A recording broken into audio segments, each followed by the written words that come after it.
मित्रांनो, तुमचं पुन्हा एकदा सुमिरित मराठी ह्या यूट्यूब चॅनेलवर स्वागत आहे. आजची कथा सुरू करण्यापूर्वी जर कोणी ह्या चॅनेलवर पहिल्यांदाच आले असाल आणि अजूनही सबस्क्राईब केले नसेल तर नक्की सबस्क्राईब करा. धन्यवाद.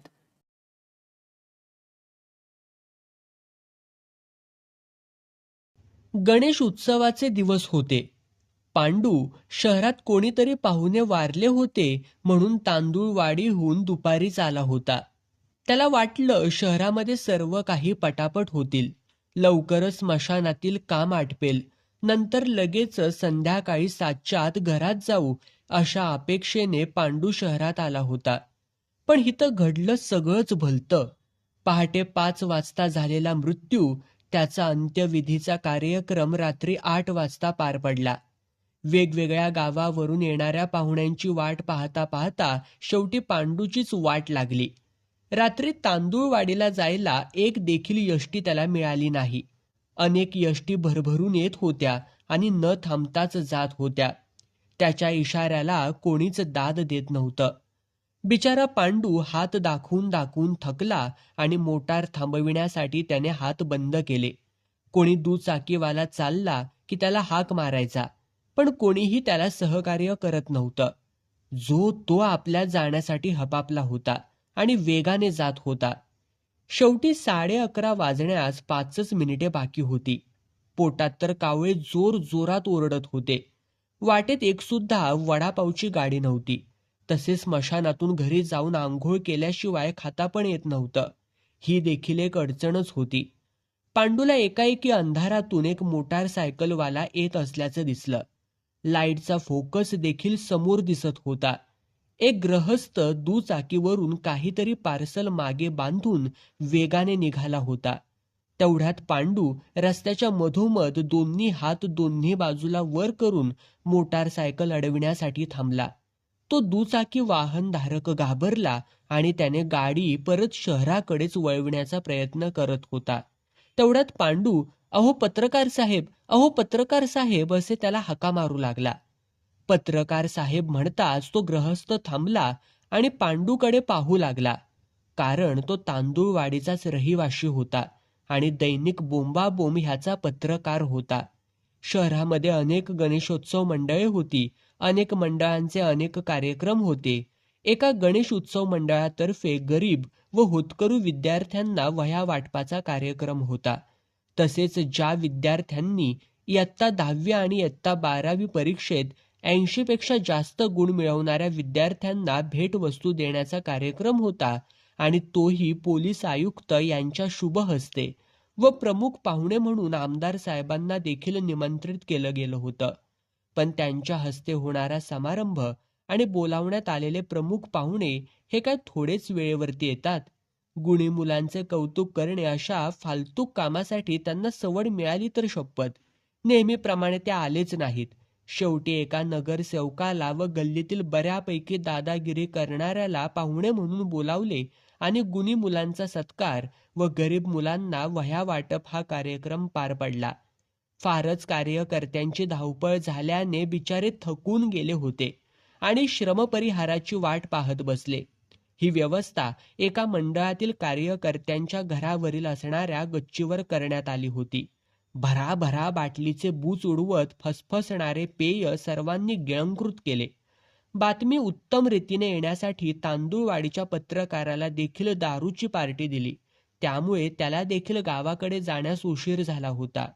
पत्रकाराला आदरार्थी हाक मारल्याने तो थोडा सुखावला आणि पांडू काय बोलतोय ह्याकडे लक्ष देऊ लागला. पांडू पत्रकाराची गाडी थांबताच त्याच्या जवळ जाऊन सलाम ठोकला आणि तांदूळवाडीला निघालात का असं विचारलं. त्याने देखील मोठ्या उत्साहात मान डोलावली. पांडू पत्रकाराला म्हणाला, "अहो पत्रकार साहेब, तुमच्या बोंबाबोंब दैनिकासाठी मला भरपूर काही सांगायचं आहे." असे म्हणून गाडीवर बसण्याची परवानगी मागितली. वर्तमानपत्राला भरपूर खाद्य मिळणार म्हणून पत्रकार स्वतःच्या गाडीवरच काय, हृदयाच्या सीटावरती बसवण्यास उत्सुक होता. पांडूला प्रथम त्याने "तू कोण आहेस, कुठे राहतोस, तू मला कसं काय ओळखतोस" असे अनेक प्रश्न एकदम धनुष्यातून बाण मारावेत तसे विचारले. तेव्हा पांडू म्हणाला, माझी आई रुक्मिणी तुमच्या मोठ्या भावाच्या लग्नात स्वयंपाकीण म्हणून आली होती. तिचा मी एकुलता एक मुलगा पांडू. तू काय करतोस? शाळा बिळा काही शिकतोस की नाही? पत्रकाराने विचारले. नाही बाबा, 7वी पर्यंत शिकून शाळा सोडून दिली. आपले डोकंच चालत नाही शिक्षणात. मग पुढं कसं काय होणार तुझं? पत्रकाराने विचारलं तेव्हा पांडू म्हणाला, अहो पत्रकार, माझी काय मुलाखत घेत बसलाय? तुम्हाला तुमच्या वर्तमानपत्रात बातम्या हव्यात की नको? तेव्हा पत्रकार म्हणाला, सॉरी सॉरी सॉरी, सांगा सांगा, काय सांगत होतात? बातमी सांगणार होतास का? पांडू म्हणाला, पत्रकार साहेब, आपल्या तांदूळवाडी गावासंबंधी आपलं काय मत आहे? आपलं तांदूळवाडी गाव अगदी स्वच्छ धुतलेल्या तांदळाप्रमाणे पांढरे शुभ्र व निर्मळ आहे.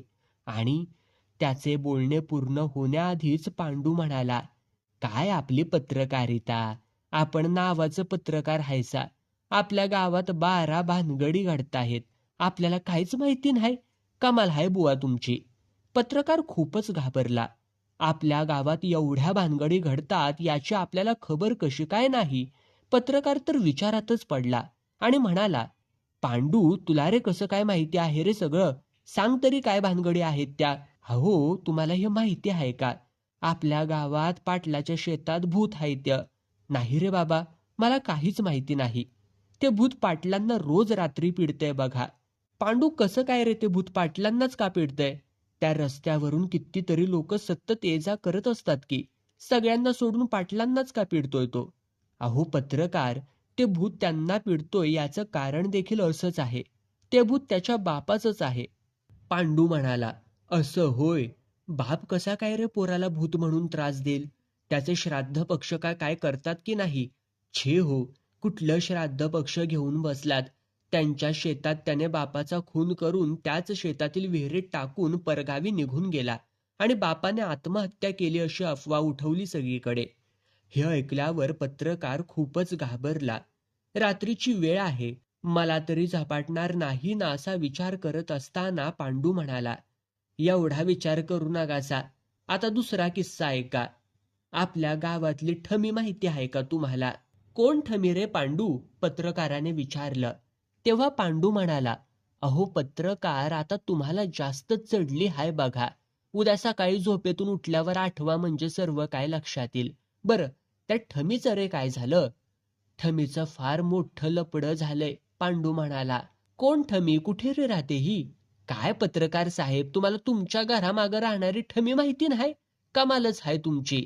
ती गिड्डी आणि जाड आहे बघा, पांडू म्हणाला. पत्रकाराला तर काहीच आठवेना.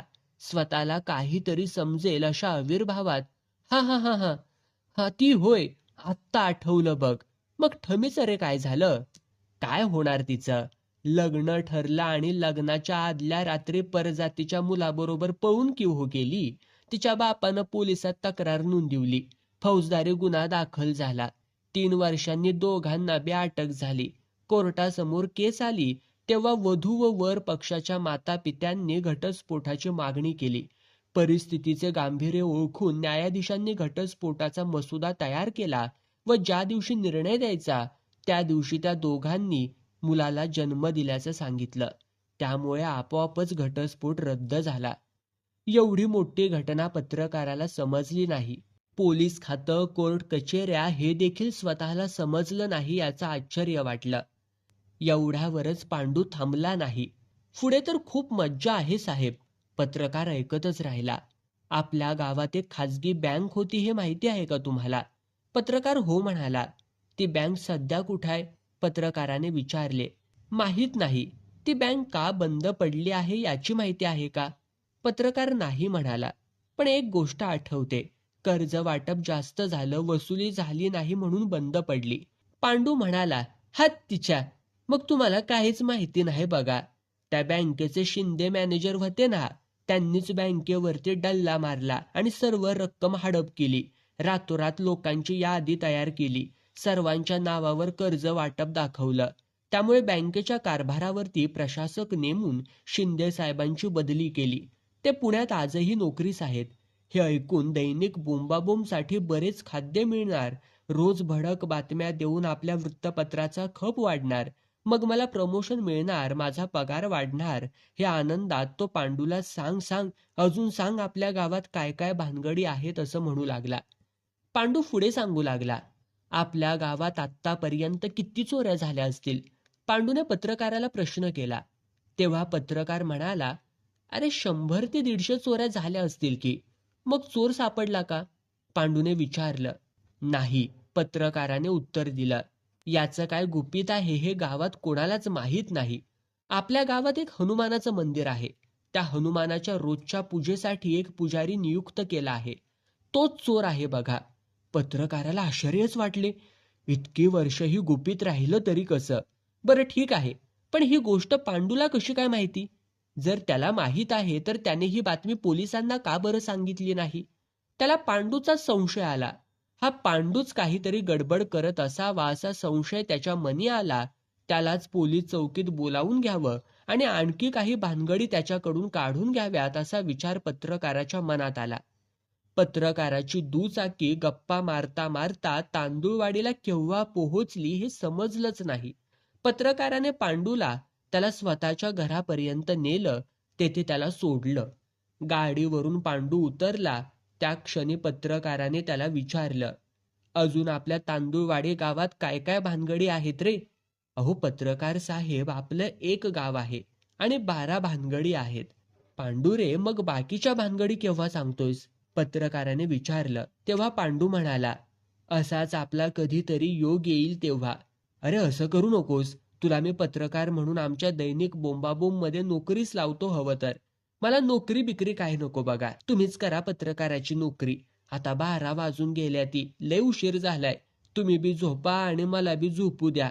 असे म्हणून दरवाजा जोराने बंद करून आतून त्याने कडी लावली. पत्रकाराला रात्रभर झोप लागली नाही. दिवस कधी उजाडतोय, पोलिसात जाऊन पांडूने सांगितलेल्या भानगडी तपासून घ्याव्यात आणि त्याच्या बातम्या तयार करून दैनिक बोंबाबोंबमध्ये भडक बातम्या द्यावात असा त्याचा बेत होता. पण घडलं मात्र विपरीतच. पत्रकार सकाळी सकाळीच पोलीस चौकीत हजर झाला. रात्रपाळीचे पोलीस अजून झोपेतच होते. एक झाडूवाली बाई, सकाळचे 9 वाजले होते तरी झाडू मारत होती. पत्रकार आलेला पाहताच ती बाई पत्रकाराच्या अंगावरच खेकसली.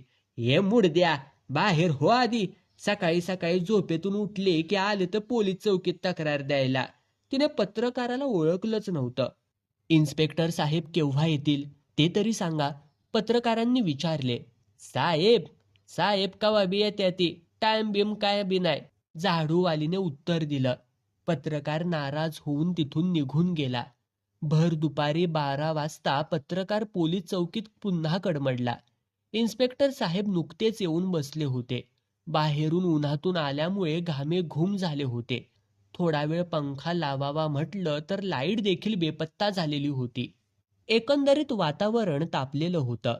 तशातच शिपाई साहेबांकडे निरोप घेऊन आला. साहेब, तुम्हाला भेटायला कोणीतरी आलं आहे साहेब. साहेब रागांनी त्यालाच 4 शिव्या देत म्हणाले. अरे त्याला काय नाव हाय का नाही? शिपाई परत बाहेर आला. त्याची विचारपूस केली. परत साहेबांकडे गेला आणि पत्रकार साहेब आले आहेत म्हणून निरोप दिला. पत्रकार आले आहेत म्हटल्याबरोबरच लगेचच आत बोलावण्यात आलं.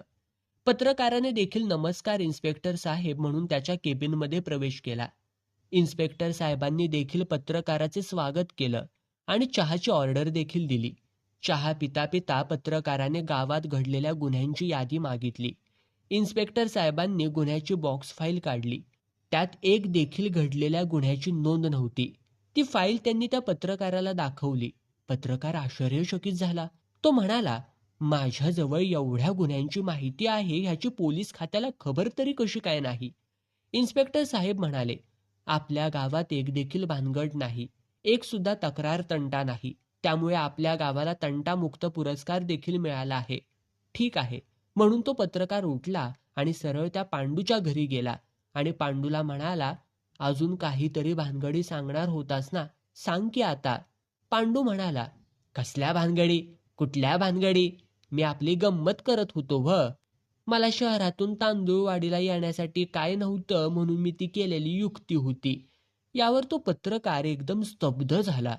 आपण फसलो गेलोय म्हणून गपचूप निघून देखील गेला. असे होते एक गाव आणि 12 भानगडी.